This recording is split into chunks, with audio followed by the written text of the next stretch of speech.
sesuatu, teman-teman. Nah, untuk niat ini meskipun ia dasar, tapi dia punya dasar lagi.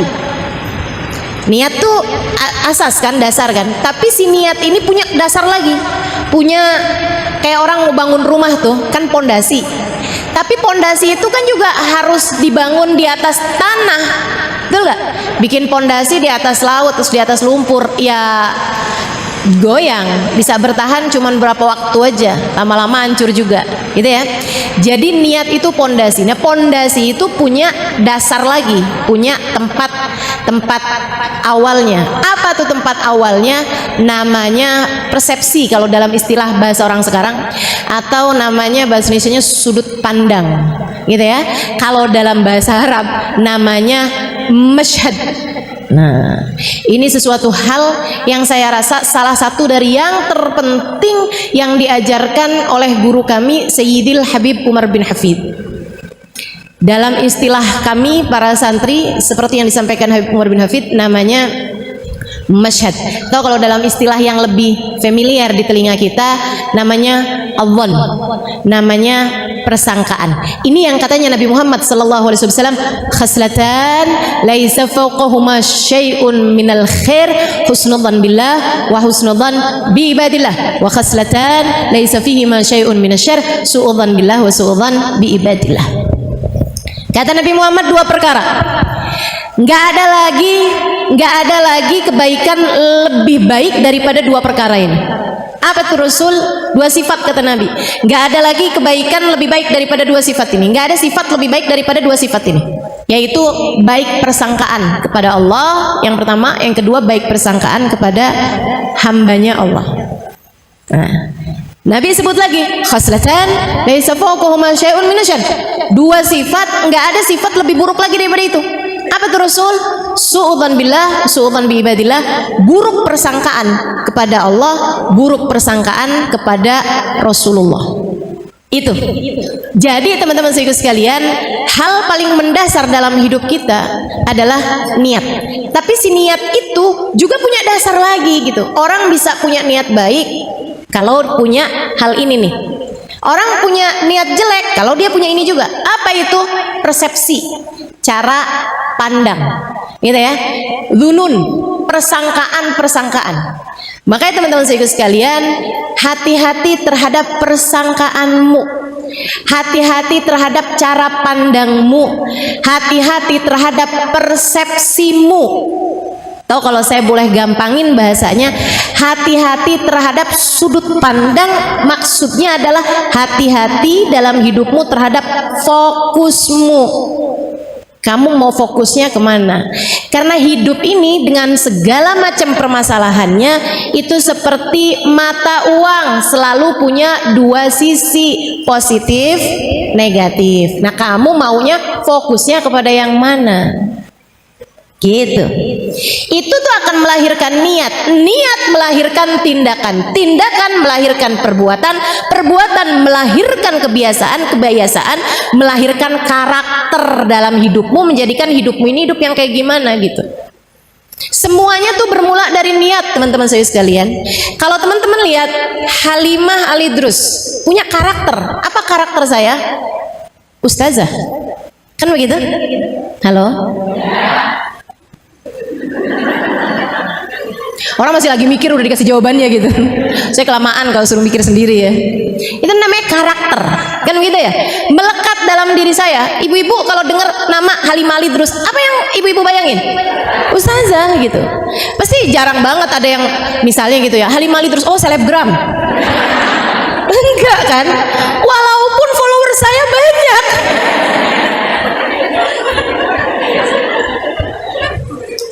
Walaupun follower saya di Instagram banyak, tapi nggak ada orang nyebut saya sebagai seorang selebgram, nggak ada gitu. Orang tuh udah erat kaitannya Halimah Al-Idrus ustazah gitu. Nggak ada orang nyebut saya kayak misalnya gitu ya, Halimah Al-Idrus, oh YouTuber. Walaupun YouTube saya sampai sempat dihack gitu ya. Kalau nggak karena aktif di YouTube kan nggak sampai ada yang ngehack kan gitu ya teman-teman sekalian. Tapi nggak ada gitu orang nyebut saya sebagai YouTuber gitu. Orang nyebutnya Halimah Idrus adalah ustazah. Itu namanya karakter. Nah, kenapa saya jadi ustazah? Karakter itu terbentuk kenapa? Karena adanya kebiasaan. Apa kebiasaan saya? Mengajar. Iya kan? Kalau kebiasaan saya nyapu, orang nggak akan sebut saya sebagai seorang selebgram, sebagai seorang ustazah gitu. Kalau kebiasaan saya adalah memasak misalnya gitu ya, saya bukan ustazah, akan tetapi seorang koki. Bukan artinya saya nggak pernah masak, bukan artinya saya nggak pernah nyapu gitu ya, akan tetapi itu semua tidak menjadi sesuatu hal yang kebiasaan yang saya lakukan. Kan begitu? Gitu ya. Karena saya punya kebiasaan mengajar, saya punya karakter ustazah. Kan begitu? Nih, ujungnya nih karakter ustazah. Nah, sebelum jadi sebuah karakter, itu jadi kebiasaan dulu mengajar. Dari zaman kapan ustazah mengajar? Itu tadi tuh. Di Asofa aja 2003. Kurang lama apa saya ngajarnya? Dan itu bukan kali pertama saya ngajar. Di tempatnya Ustazah Fatimah Segaf nih teman-teman, yang waktu itu belum jadi ustazah gitu ya. Itu bukan kali pertama saya mengajar. Kapan kali pertama saya mengajar? Sebelum itu kapan? Tahun awal kali saya diminta mengajar itu justru oleh seorang perempuan yang saya rasa paling banyak mengubah hidup saya, Khubabah Nur bintil Habib Muhammad bin Abdullah Al-Haddar. Tahun 2000 doang. Tahun 2000 atau 1999, nggak inget malahan ini ya. Iya, sekitar segitulah. Saya rasa 1999 itu kejadiannya ya. Saya ingat banget jadiannya, sama kayak halnya Kak Emma ingat saat saya pertama kali diminta untuk mengisi kajian di rumahnya gitu ya. Itu teman-teman saya sekalian, mohon maaf saya sih lupa. Saya lupa. Tapi kan setiap orang itu punya momen-momen tersendiri yang dia tidak akan pernah melupakan. Gitu kan ya? Teman-teman juga mungkin ingat pertama kali ketemu saya lupa. Enggak semua saya ingat pertama kali ketemu. Ustazah ketemu saya pertama kali kapan? Maaf ya, lupa. Nah sekarang aja belum tentu ingat. Mudah-mudahan ingat semua ya. Ibu-ibu sekalian saya muliakan, saya ingat banget awal kali saya diminta mengajar. Itu pada tahun, yaitulah 1999 akhir saya rasa ya. Dan saya berangkat ke Tarim itu tahun 1998. Usia saya waktu itu 19 tahun. Saya diajak oleh abang saya, belum ada Daruz Zahra. Belum ada Daruz Zahra. Dan saya belum kenal Habib Umar bin Hafid, Khubabah Nur, belum kenal sama semuanya. Abang saya ajakin saya gitu ya untuk nemenin dia pergi ke Tarim karena dia males mondok. Dia bilang dia nggak mau mondok, dia mau pergi ke Tarim tapi nggak mau mondok. Jadi dia mau tinggalnya di luar. Nah biar dia boleh tinggalnya di luar, itu dia harus punya alasan buat jagain adeknya, adik perempuannya, gitu ya. Sebab kalau yang diajak adik laki-lakinya, ya kenapa nggak dua-duanya mondok aja, gitu kan? Jadi dia bawalah adiknya ini yang perempuan ini. Saya tanyain, kenapa saya mesti ke sana? Saya itu lagi seneng-senengnya mondok. Waktu itu saya udah mondok 8 tahun di Darul Lughah Dakwah, hampir 5 tahun, kemudian di Al Anwar Sarang Rembang 3 tahun, sebelumnya lagi ada sempat belajar setengah tahun di Tauhidiyah Tegal Jawa Tengah ya. Nah, itu jadi saya udah mondok tuh udah lama gitu, udah 8 tahunan, seneng belajar ya, seneng belajar. Itu tadi tuh, itu tuh ya, namanya itu karakter teman-teman sekalian yang terbangun karena kebiasaan. Nah kebiasaan ini tadi terbangun karena awal mulanya adalah tindakan memutuskan diri untuk pesantren, gitu kan. Kemudian selama di pesantren saya punya kebiasaan belajar dan saya seneng sama kebiasaan tersebut. Lagi seneng-senengnya mondok di pondok pesantren, abang saya ajakin, udah memang mau lulusan itu ya, dan saya juga nggak punya rencana mau pindah ke pondok mana atau mau ngapain gitu. Abang saya ajakin saya untuk belajar ke Tarim. Saya bilang, di Tarim ada apa bang? Iya sih, di Tarim tuh emang gak ada pondok perempuan. Nah, terus saya mau ngapain di sana? Saya nggak tahu juga ada apaan ya di sana ya gitu. Tapi kan kamu nanti bisa saya iniin, bisa saya rekamin kajian-kajian gitu ya. Dia bilang nanti kamu bisa dengerin gitu. Tapi kayak nggak menjanjikan gitu ya. Saya jadi ditarim tuh ngapain ya? Kamu bisa cuciin baju saya, masakin saya. Itu kayak agak jadi TKW bukan? Kayak nggak menjanjikan gitu. Dia bilang udah kamu bawa aja kitab-kitab kamu, jadi nanti kamu bisa pelajarin di sana. Lah kalau mau buat pelajarin aja kenapa jauh-jauh ke sana ya? Tapi terus dia ada satu kata yang membuat saya jadi oke, saya mau gitu nemenin dia ke Tarim. Dia waktu itu bilang Tarim itu kotanya Fakihil Muqaddam Muhammad bin Ali Ba'alawi. Nah saya dari sejak kecil itu abah saya kalau habis selesai baca Ratib Haddad ada selalu beliau tambahin dengan doa ya Rabbana yasir lana umurana bijahi Sayyidina Muhammad bin Ali Ba'alawi gitu. Teman-teman juga mungkin ya banyak sering dengar doa itu, terutama kalau abahnya suka baca Ratib gitu, bapaknya atau suka hadir acara-acara pembacaan Ratib. Ya Rabbana yasir lana umurana bijahi Sayyidina Muhammad bin Ali Ba'alawi. Akhirnya saya putuskan oke, saya rasa kayaknya saya udah deket gitu sama Sayyidina Muhammad bin Ali Ba'alawi ya. Jadi akhirnya saya putuskan untuk baiklah bismillah yuk kita berangkat. Berangkat di sana beneran ternyata belum ada pondok pesantren perempuan gitu ya, yang ada baru madrasah Daruz Zahra. Tapi waktu awal saya ke sana itu ada 2 orang yang tinggal di dalam madrasah tersebut. Karena dia tinggal tempatnya jauh, jadi ada 2 orang Arab tinggal di sana. Ya. Jadi saya itu kalau boleh dibilang tinggal pertama di Daruz Zahra itu perempuan ketiga. Perempuan ketiga yang tinggal di Daruz Zahra ya, dan juga perempuan pertama yang dari Asia yang tinggal di pondok pesantren Daruz Zahra. Bukan yang datang ke Tarim untuk belajar. Kalau yang datang ke Tarim untuk belajar Ustazah Amirah duluan dari saya. Ustazah Amirah tuh di Tarim sebelum ada Daruz Zahra tuh. Makanya beliau tidak belajar di Daruz Zahra pondok pesantren, tapi belajar di madrasah Daruz Zahra dan banyak tinggal bersama dengan guru kita, guru kami yaitu Hubabah Nur. Ya, makanya luar biasa tuh langsung sama Hubabah Nur, Ustazah Amirah itu. Teman-teman sekalian, saya pun mulai tuh sering datang ke Daruz Zahra gitu ya. Nggak ngerti pertamanya. Orang Arab itu ngomongnya, orang Arab Tarim ngomong bahasa Arabnya ini banget tuh. Aneh gitu, bahasa Arabnya banyak diubah-ubah.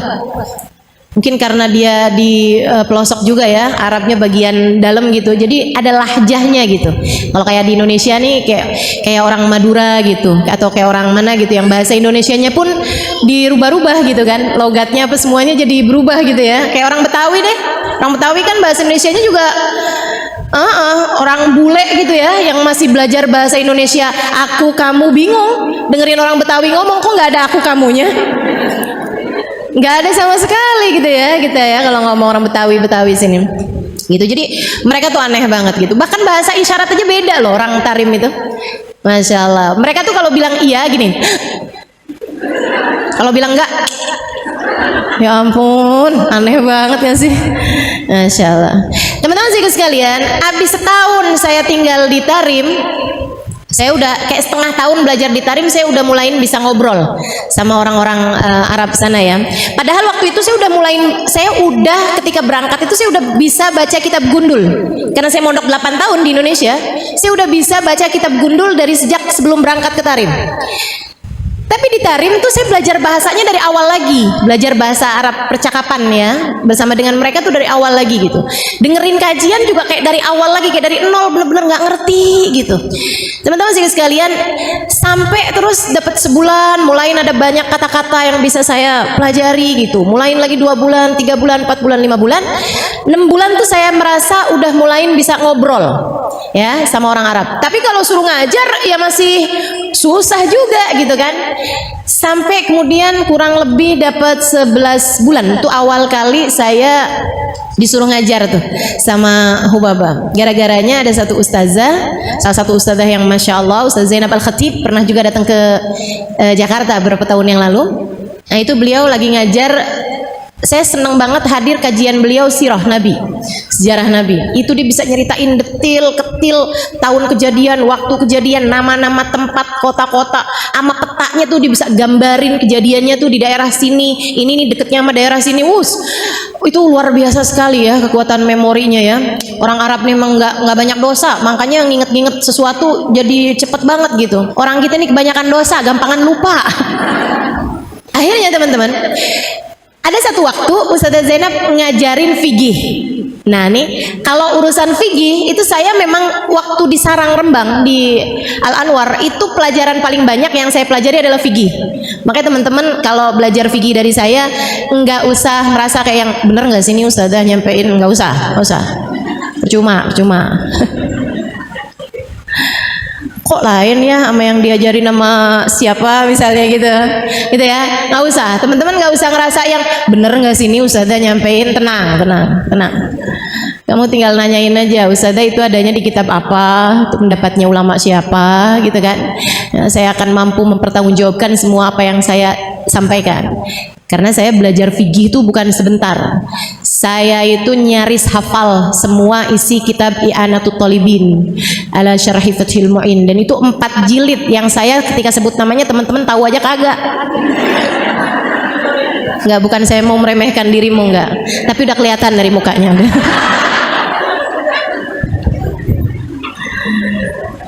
Jadi orang kalau belajar fikih itu di pondok-pondok pesantren itu ada tingkatan-tingkatannya ya. Biasanya tingkatan yang paling tinggi itu kitab namanya Fathul Mu'in. Nah, kitab Fathul Mu'in itu kitabnya sekian nih tebelnya. Sekitar 1,5 cm lah ya kitabnya, ketebalannya. Itu tuh kalau udah kayak hafal isi kitab itu tuh lulus udah. Nah, kitab Fathul Mu'in itu ada kitab syarahnya. Kitab syarah tuh kitab yang menerangkan maksud dari kitab Fathul Mu'in dan juga penjabaran pendapatnya ulama dan lain sebagainya mengenai hukum tersebut gitu. Nama kitabnya I'anatul Talibin, 4 jilid segede-gede gini nih. Jadi kalau kamu bawa tuh segini. Nah, itu saya hafal isi kitab I'anatul Talibin waktu itu, zaman itu umur saya 19 tahun. Jadi nggak usah khawatir teman-teman, kalau saya menyampaikan hukum kepadamu, saya akan mampu mempertanggungjawabkan semuanya. Kenapa Ustazah bisa hampir hafal semua isi kitab I'anatul Talibin pada waktu itu? Karena saya senang belajar. Ya, senang belajar. Saya bukan orang yang rajin belajar. Saya hanya orang yang jatuh cinta pada ilmu. Saya senang belajar. Dan itu modal banget sih. Jadi kalau kamu punya anak gitu ya, apa hal yang harus kamu tanamkan kepada anak-anak kamu adalah rasa senang belajar. Rasa senang belajar, menjadikan belajar itu sesuatu yang menyenangkan gitu buat mereka. Itu bisa ditanamkan ya. Ketika mondok di Darul Lughah wa Dakwah awal kali itu, saya banyak ketemu sama orang-orang yang membuat saya terkagum-kagum dengan keilmuannya dan membuat saya jadi kayak yang saya kepengen nih jadi kayak mereka gitu. Dari situlah kemudian timbul rasa minat, keinginan untuk menjadi seseorang yang bisa menguasai banyak ilmu seperti mereka gitu. Kayaknya enak nih kalau saya pinter kayak gitu, enak nih gitu. Jadi saya seneng belajar, saya seneng tahu sesuatu tuh, saya seneng banget. Balik lagi ke Tarim. Jadi akhirnya saya tinggal di Tarim tuh. Ustazah Zainab lagi ngajarin fikih. Ada satu pembahasan Ustazah Zainab. Ustazah waktu itu membahas masalah wudu teman-teman. Pas pembahasan tentang tartibul wudu, syaratnya wudu, rukunnya wudu. Salah satunya adalah tartib. Tartib definisinya an la yuqaddam adu ala adu gitu ya, tidak mendahulukan satu rukun dari satu rukun, tidak mendahulukan satu anggota tubuh dari anggota tubuh yang lain untuk dibasuh gitu. Mesti yang muka dulu, habis muka selesai baru tangan. Jadi kalau teman-teman wudunya itu di pancuran terus bilang kayak gini nih, nawaitul wudu li rafil hadasil asghar Allahu akbar sekalian semuanya gitu. Gitu ya, itu nggak sah, yang sah cuman mukanya doang gitu. Nah, habis selesai kajian itu Ustazah Zainab ditanyain tentang orang yang nyelam, tentang orang berenang.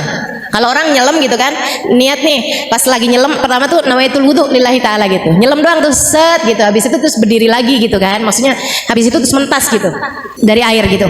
Itu berarti wudunya sah nggak Ustazah gitu? Ustazah Zainab bilang nggak sah, yang sah cuman mukanya doang, habis buka tangan. Saya dengernya nggak gitu. Jadi saya pulang, saya bukain tuh kitab-kitab yang saya punya. Dari I'anatul Talibin, ada lagi Baijuri, dari tulisannya Syekh Ibrahim Al-Baijuri.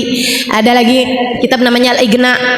Ada lagi kitab namanya Bujairomi gitu. Beberapa kitab besar yang saya punya tuh saya buka-bukain bab tentang inrimas, tentang nyelem gitu ya. Pembahasan ulama nyelem, kalau semua nyelem itu kan semua badan kita kan basah dengan air, walaupun hanya sepersekian detik gitu ya, itu wudhunya langsung sah. Sebagaimana mandi juga langsung sah, meskipun hanya sepersekian detik kalau dibarengi dengan niat. Kenapa? Karena katanya mereka, iya sulut tertib bidaqaik gitu ya, sudah hasil tertib itu walaupun dengan hanya sepersekian detik gitu, udah jadi tuh, udah cepat bila hadat gitu, udah jadi gitu. Itu pembahasan para ulama. Saya tulis semuanya tuh. Saya tulis pendapatnya para ulama di kitab ini gimana, pendapatnya para. Jadi semua pendapat-pendapat ulama tuh saya tulis. Jadi saya satu makalah mengenai hukum inrimas. Hukumnya menyelam tadi itu ya, dalam hal keabsahannya wudhu. Besokannya saya kasih lah itu kertas itu tadi yang udah jadi kayak makalah berlembar-lembar kepada Ustazah Zainab. Saya udah kenal sama beliau sekitar setahunan ya. Jadi saya bilang, Ustazah, ada hal yang mau saya sampaikan, Ustazah. Dia bilang, apa itu Halimah? Buka gitu kan. Saya bilang ini. Beliau buka gitu. Terus dia baca gitu. Terus dia gini, "Tilli kitabti." Saya bilang, iya. Dia bilang, kamu yang nulis ini? Saya bilang, "Heeh." "Tifahim tilli kitabti." Dia bilang, kamu paham nih yang kamu omongin, yang kamu tulisin kamu paham? Saya bilang, iya. Kamu paham gitu yang kamu tulisin? Saya bilang, iya saya paham. Terus beliau bilang begini nih, jazakillah khair, jazakillah khair. Dia tuh kayak sambil ngeliatin muka saya gitu, kayak yang ini iya nggak sih gitu ya. Saat itu usia saya masih 19-an tahun, ya, hampir 20-an tahun ya. Dan saya itu kurus kering, bibir pecah-pecah. Susah buang air besar. Iklan larutan. Tapi emang saya kurus banget teman-teman sekalian. Berat saya waktu itu 38 apa gitu. Dengan setinggi ini ya. Jadi saya benar-benar tulang berbalut kulit gitu. Saya sampai suka digodain sama abang saya. Kata abang saya, untung kamu nih punya kulit. Kalau nggak punya kulit tulangnya berantakan. Ya Allah, sian bener. Akhirnya besokannya pas waktu istirahat siang, dia bilang gini sama saya, Halimah, dia bilang. Saya bilang, lebih Ustazah Zainab. Dia bilang, Halimah, Hubaba Nur da'atki. Hubaba Nur manggil kamu gitu. Kenapa nih ya? Kamu dipanggil Hubaba Nur, kamu diminta buat datang ke rumahnya Hubaba Nur. Ya ampun, tuh saya deg-degan. Ada apa nih? Ya ampun, ada apa nih gitu. Saya datang ke tempatnya Hubaba Nur jam-jam 10-an ya, setengah 10 gitu. Saya masuk ke rumahnya. Di sana tuh rumahnya orang Arab tuh pintu masuk laki-laki sama pintu masuk perempuan tuh beda pintu. Jadi hati-hati kalau datang ke Tarim gitu ya. Datang ke rumahnya orang tuh jangan asal masuk pintu rumah gitu. Itu selalu mereka tuh sekecil apapun rumahnya, pintu masuk laki-laki sama pintu masuk perempuan beda-beda. Gitu. Jadi kamu jangan sampai keliru masuk pintu laki-laki, kamu yang malu. Gitu ya. Kalau laki-laki masuk ke pintu perempuan, nanti perempuan yang di dalam malu karena mereka mungkin nggak pakai kerudung gitu kan, namanya di dalam rumah kan gitu. Itu. Jadi akhirnya saya udah ketuk pintu masuk ke rumah Hubaba Nur. Baru saya ketuk terus Hubaba Nur bilang, "Udkhuli Halimah, udkhuli." Dia udah tahu rupanya saya yang datang gitu. Dia lagi sarapan, saya dikasih juga sarapan beliau, terus beliau bilang, "Kuli Halimah, kuli." Habis itu Hubaba Nur bilang kayak gini sama saya, "Halimah, kamu tahu kan, saya itu beberapa waktu yang lalu kehilangan seorang guru pengajar fikih. Dia dari mana gitu sebutin namanya, Mang Baba, dan dia harus pulang. Saya sedih bener, karena saya tuh perlu banget perempuan ngajarin fikih gitu. Saya akhirnya jadi minta sama Allah, saya jadi doa, saya minta, ya Allah, jangan biarkan saya sendirian dalam jalan dakwah ini. Bantu saya ya Allah, datangkan guru fikih untuk kami." Saya doa berapa waktu ini Halimah, sampai terus kemarin Ustazah Zainab ngasih lihat sama saya tulisan yang kamu tulis tentang bab inrimas dalam masalah wudhu. Saya ketika membacanya, saya tahu bahwa doa saya sudah diijabah Allah. Kamu adalah ijabah dari doa saya, minta kepada Allah didatangkan guru fikih untuk kami. Terima kasih Halimah, saya tahu Allah tidak akan pernah membiarkan saya sendiri dalam jalan dakwah ini. Mengajarlah bersama kami nak, jazakillah khair. Saya saat itu rasanya ngerasa kayak yang, ya Allah, ucapan beliau tuh sampai sekarang saya nggak lupa gitu. Kamu adalah ijabah doa saya. Saya tahu Allah tidak akan pernah membiarkan saya sendiri. Allah hadirkan kamu untuk kami agar kamu bisa bersama dengan kami membantu dakwah ini. Gitu. Saya tahu Allah tidak akan pernah membiarkan saya sendiri.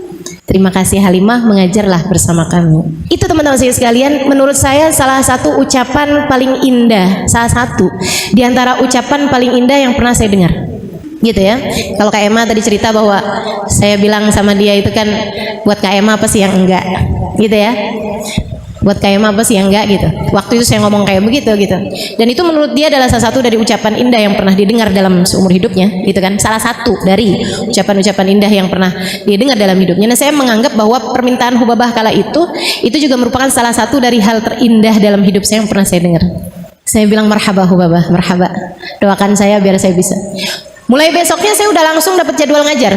Di saat yang banyak dari perbendaharaan bahasa Arab itu belum saya tahu. Saya ingat banget, saya pernah menyampaikan mengenai syarat-syaratnya sujud. Di antara syarat sujud itu harus ada tahamul. Tahamul itu yang neken bagian kepalanya. Kalau kamu sujud kamu itu bisa dianggap sah kalau kamu itu sujud di atas sesuatu yang keras, gitu ya, bukan sesuatu yang sangat lentur banget gitu. Kamu nggak sah tuh sujud di atas sesuatu yang sangat empuk banget gitu, yang sampai kamu tuh nggak neken sama sekali gitu, kayak asal nempel gitu aja tuh nggak sah. Harus ada nekennya bagian kepala. Nekennya itu dengan definisi kalau sekiranya ada kerupuk tuh kerupuknya patah, kerupuknya remek gitu ya, kerupuknya remuk, itu syarat sujud teman-teman saya sekalian.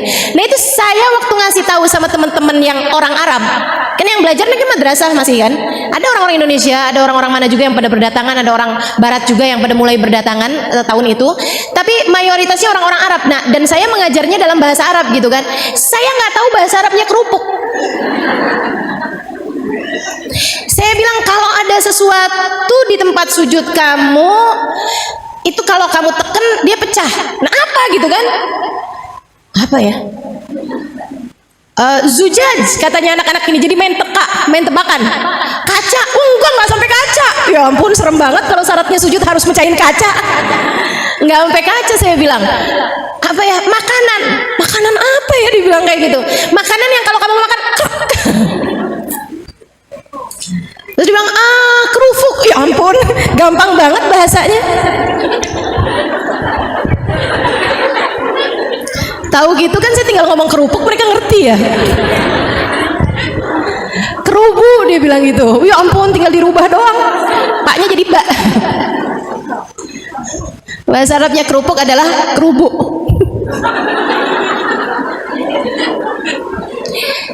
Saya pun mengajar mulai tahun itu 1999 sampai dengan sekarang tahun 2022. Berapa tahun tuh?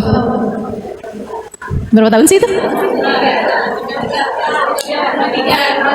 23 tahun. Saya udah ngajar 23 tahun. Masya Allah, Masya Allah. Kurang lama apa? Dari umur saya 20 tahun sampai umur saya sekarang 43 tahun, teman-teman saya sekalian. Nah itu tuh kebiasaan sampai kemudian menjadi karakter. Kebiasaan itu diawali dengan tindakan pertama, kan begitu ya. Tindakan pertamanya adalah hari Hubabah Nur nyuruh, kemudian saya pun mulai mengajar. Nah tindakan itu tuh teman-teman saya sekalian diawali dari niat. Niatnya sejak kapan? Sejak saya tamat SD. Ketika saya merasa bahwa saya belum tentu panjang umur. Meskipun ternyata persangkaan saya belum tentu panjang umur itu tidak terbukti, karena sampai sekarang saya masih hidup. Berarti umur saya kan panjang nih kan, udah sampai 43 gitu maksud saya. Ya nggak tahu kesananya masih panjang apa enggak, tapi saya menganggap bahwa umur saya sekarang ini berarti udah panjang. Saya udah hidup 43 tahun teman-teman saya sekalian. Udah panjang apa belum tuh? Panjang. udah panjang menurut saya. Saya tuh dulu dari sejak SD, dari masih SD, saya selalu berpikir, saya tahu kalau saya punya kecerdasan lebih daripada teman-teman saya di SD. Ya, belum tentu dari kamu, belum. Tapi dari teman-teman saya sekelas di SD, saya punya kecerdasan lebih daripada mereka, sehingga saya selalu jadi bintang kelas. Saya nggak pernah kesulitan untuk belajar waktu itu. Saya jadi merasa bahwa saya ini kayaknya bisa belajar apa aja deh. Saya bisa belajar kedokteran, jadi saya bisa jadi dokter. Saya bisa belajar cara bangun rumah, bikin saya bisa jadi arsitek. Teman-teman saya sekalian, cuman saya pikir saya mau belajar apa ya yang sekiranya kalau saya berumur pendek sekalipun saya akan bermanfaat ilmunya. Saya pikir kalau saya belajarnya itu kedokteran, belum tentu saya panjang umur, sehingga saya belum tentu memanfaatkan ilmu saya. Kan panjang waktu belajarnya. Dan pula kalau saya ternyata mati sebelum jadi dokter, ilmunya jadi sia-sia. Saya pengen belajar sesuatu yang andai pun saya umurnya pendek, dalam kubur tuh saya nggak nyesel. Yang nggak lain nggak bukan, saya harus belajar ilmu agama. Dengan ilmu agama membuat saya jadi tahu menjalani kehidupan tuh mesti kayak gimana. Jadinya nanti di dalam alam kubur saya nggak nyesel. Gitu maksud saya. Ya kan? Karena kan malaikat mungkar nakir nggak mungkin nanyain saya resep obat. Dokter Halimah, kalau kami nih para malaikat sakit kepala resepnya apa ya? Nggak mungkin kan? Nggak mungkin gitu loh. Nggak mungkin malaikat mungkar nakir akan diminta, coba silahkan gambarkan desainnya surga nih, kami lagi kebingungan mau bangun surga dengan desain seperti apa. Nggak mungkin. Jadinya yang saya pikir ya udah dah, saya mau belajar ilmu yang di kuburan pun saya akan ditanya mengenai itu, yaitu ilmu agama.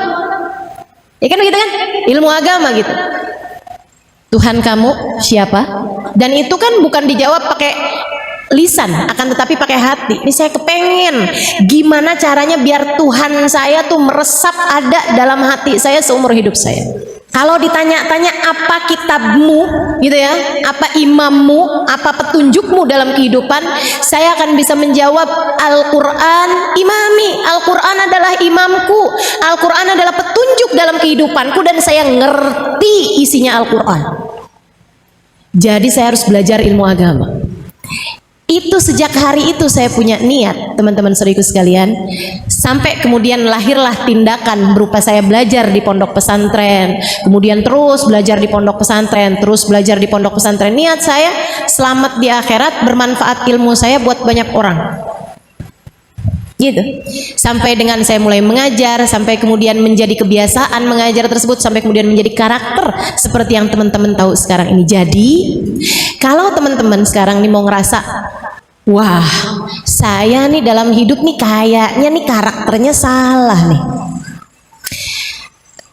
apa sih sebenarnya karakter yang kita harus bangun? Ya selain daripada saya seorang ustazah, mungkin yang lain kamu sebagai seorang apa, kamu seorang apa sebenarnya karakter wajib yang harus kita punya, teman-teman saya sekalian? Ini saya kasih tahu, kita ini di atas muka bumi ini punya sebuah karakter yang harus kita punya. Semua dari kita ini mesti punya. Karakter apa itu? Karakter Abdullah, karakter hamba Allah, ya, karakter ibadallah, karakter hamba Allah, satu. Yang kedua karakter umat Rasulullah, umatnya Nabi besar Muhammad. Karakter yang terbangun di atas kalimat la ilaha illallah Muhammad Rasulullah. Karakter la ilaha illallah, Allah Tuhan kita, dan itu karakternya Allah, karakternya kita hambanya Allah.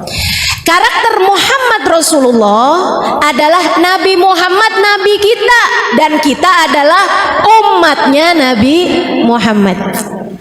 Kan begitu teman-teman sekalian. Siapapun dirimu, siapapun diriku, siapapun kita sekalian, nih karakter kita adalah la ilaha illallah Muhammad Rasulullah, menjadikan kita hamba Allah, umat Rasulullah.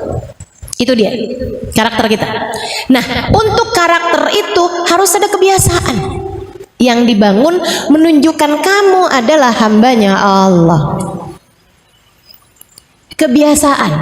Kebiasaannya apa? Kebiasaannya yang Allah bilang, wa ma khalaqtul jinna wal insa illa liya'budun. Tidaklah aku ciptakan jin dan manusia selain untuk ibadah kepadaku, selain untuk menghamba padaku. Jadinya karakter kamu sebagai hambanya Allah dibangun di atas kebiasaan, yaitu ibadah. Ibadah pada Allah Subhanahu wa taala. Ibadah itu apa? Sholat. Oh iya, betul. Sedekah. Iya. Apalagi? Baca Quran. Iya. Oke. Apalagi? Hadir majelis. Ibadah apa bukan nih? Ibadah. Saya mengajar, ibadah apa bukan? Ibadah. Kemudian lagi nutup aurat. Ibu-ibu pakai bajunya ibadah apa bukan ibadah? Ibadah, karena menutup aurat. Begitu kan ya? Puasa. Ibadah, gitu kan ya? Di saat kamu lagi puasa, makan sahur, ibadah bukan? Makan buka, ibadah bukan? Ibadah. Di saat kamu lagi nggak puasa karena kamu sedang menstruasi, saat kamu lagi nggak puasa karena kamu adalah seorang istri yang suamimu sedang ada di kota, tinggal bersama dengan kamu, itu memang istri nggak sunnah buat sering-sering ibadah sunnah, ibadah puasa sunnah ya, karena kan setiap kali ibadah puasa sunnah takut mengurangi hak suami dari dirimu gitu. Nah, kamu ketika nggak lagi puasa karena Allah, karena kamu melaksanakan perintah Allah untuk suamimu dan karena kamu memang sedang dalam keadaan menstruasi misalnya, berarti kamu nggak puasa ibadah apa bukan? Ibadah. Berarti kamu makan ibadah apa bukan? Ibadah. Ketika kamu mau pergi majelis taklim, kamu naik mobil, ya kan ya? Mobilmu ini kemudian kehabisan bensin, kamu isi bensin, ibadah apa bukan? Kenapa bisa ibadah? Karena kamu ngisi bensinnya mau pergi ke majelis. Nah, kamu dapat duitnya itu kan ya, yang untuk kemudian kamu pakai buat ibadah, entah dari suami kamu, entah dari kamu bekerja, misalnya begitu ya.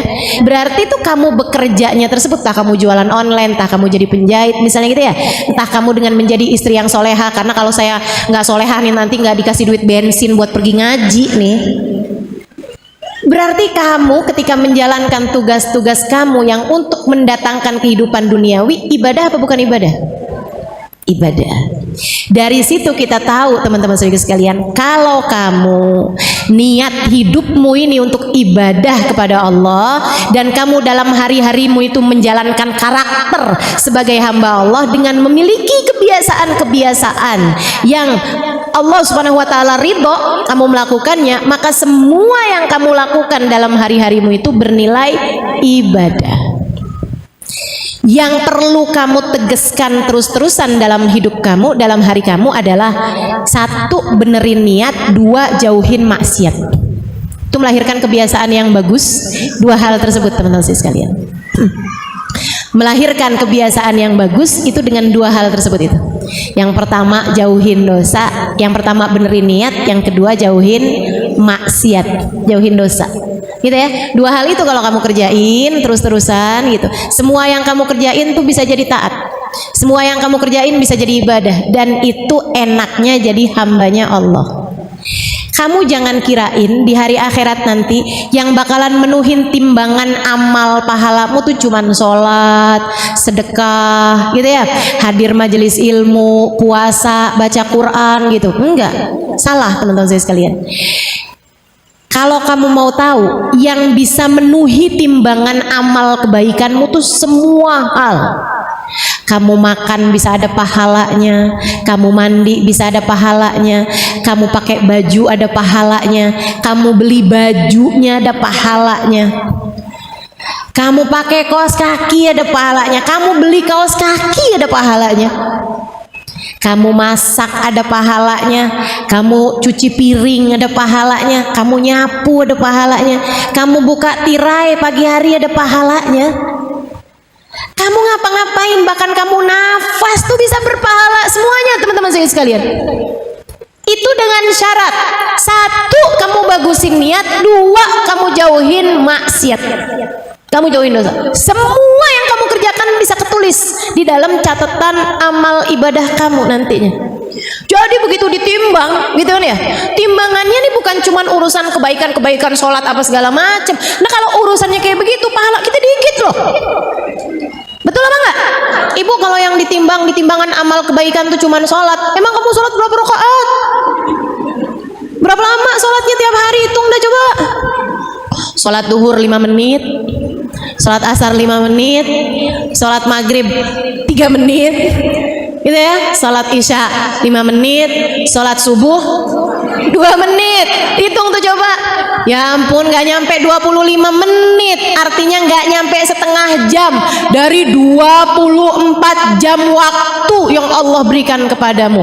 Belum lagi sholatnya sambilan sholat, sambilin mikir mau masak apaan habis gini ya. Emang iya gitu ada di timbangan amal kebaikan. Waduh, kayaknya berat nih mau naroin kebaikan-kebaikan kita yang bisa ngeberatin biar bisa lebih berat daripada dosa-dosa kita.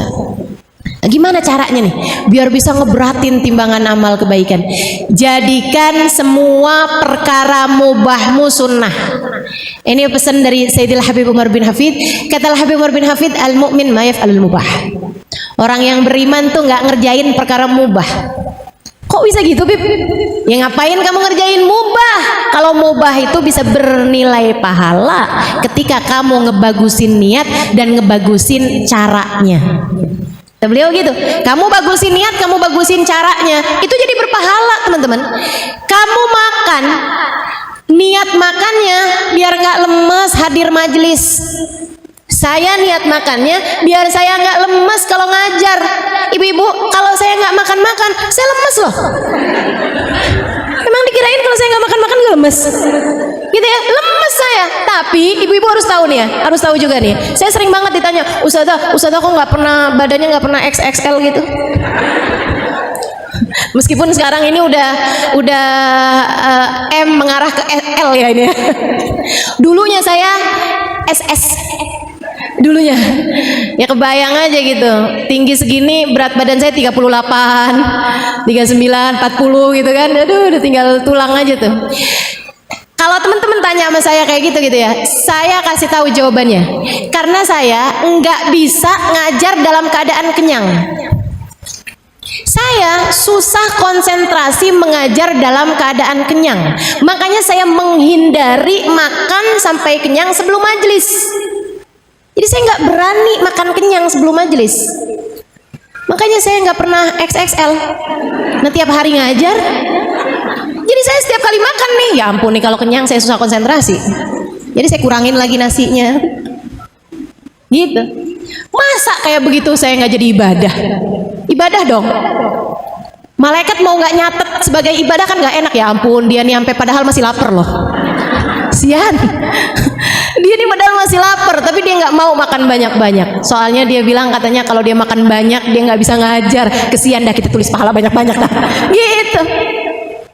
Teman-teman sekalian yang saya muliakan, kalau kamu nggak makan, kamu lemas. Kamu makan, makan mau bernilai ibadah.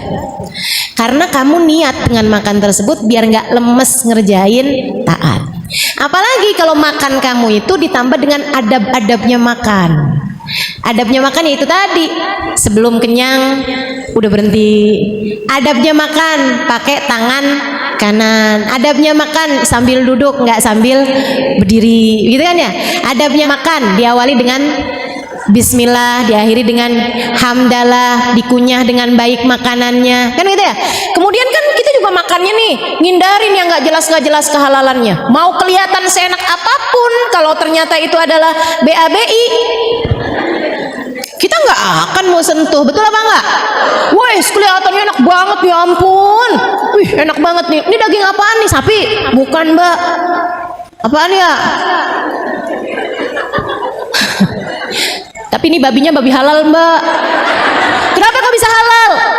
Disunat. Babinya disunat. Masya Allah. Teman-teman sekalian yang saya muliakan, jadi kan kita udah menghindari dosa.